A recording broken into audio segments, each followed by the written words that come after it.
Tahalukum, U'arifu nafsi, Ismi Kesha Aliana Fitra, Ismi Syauhiza Fatul Karomi, Ismi Fairin Fajari Saftarin.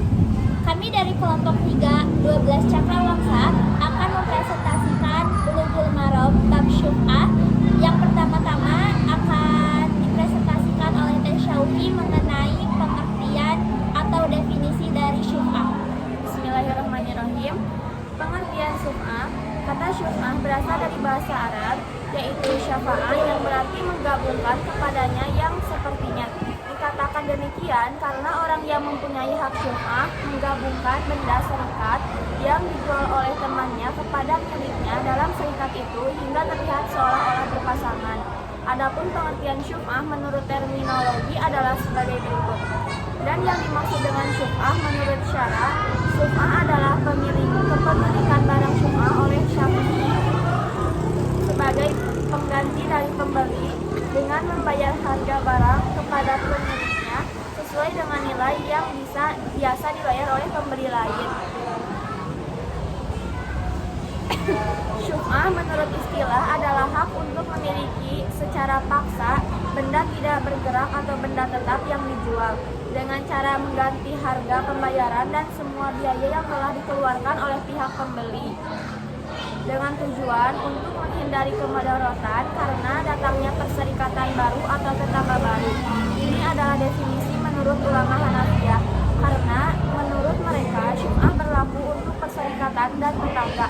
Adapun menurut jumhur ulama, selain ulama Hanafiyah, syuf'ah adalah hak seorang perserikatan untuk mengambil atau membeli barang atau membeli benda yang dijual teman.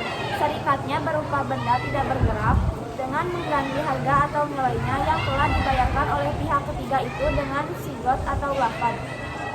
Ibrahim Lubis mengatakan pengertian syuf'ah sebagai berikut.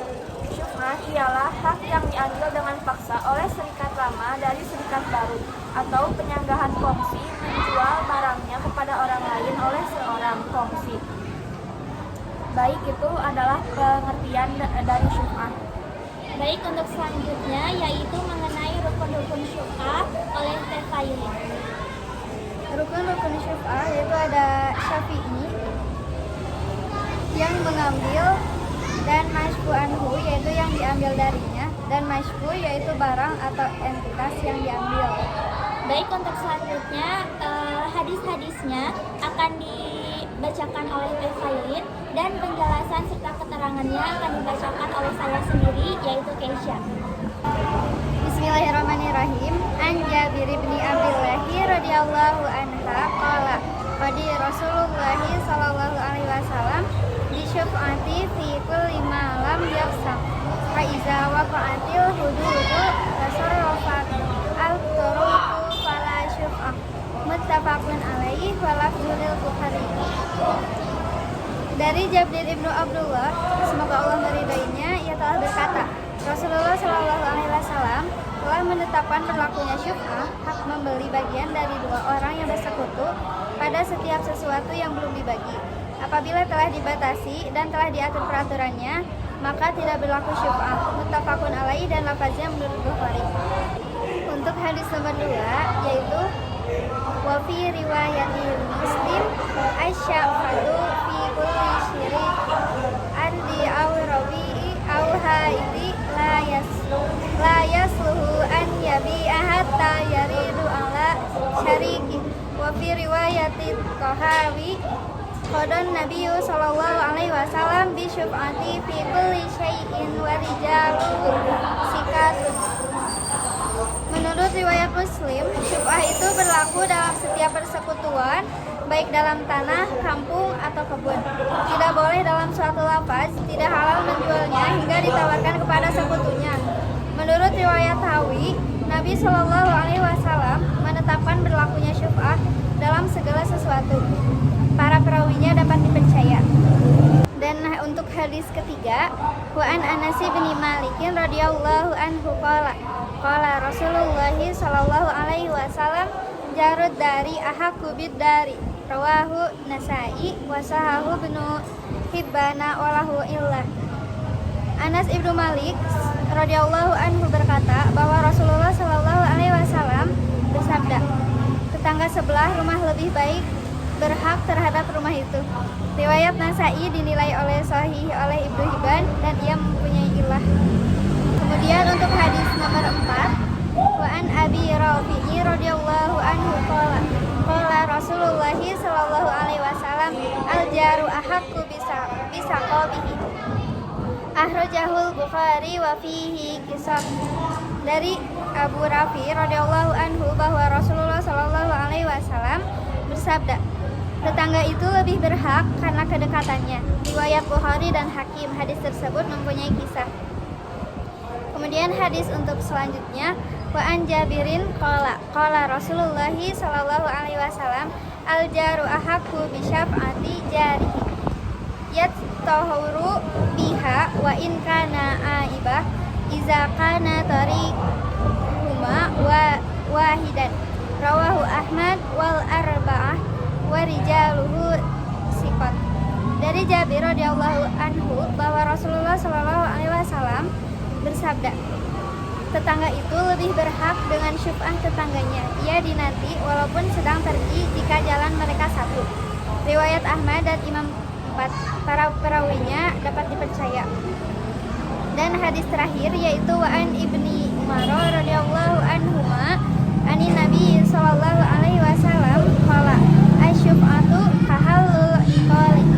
Rawahu Ibnu Majah wal barrahu wa zada wala syuf'ah li'aibi wa isnaduhu do'ifun.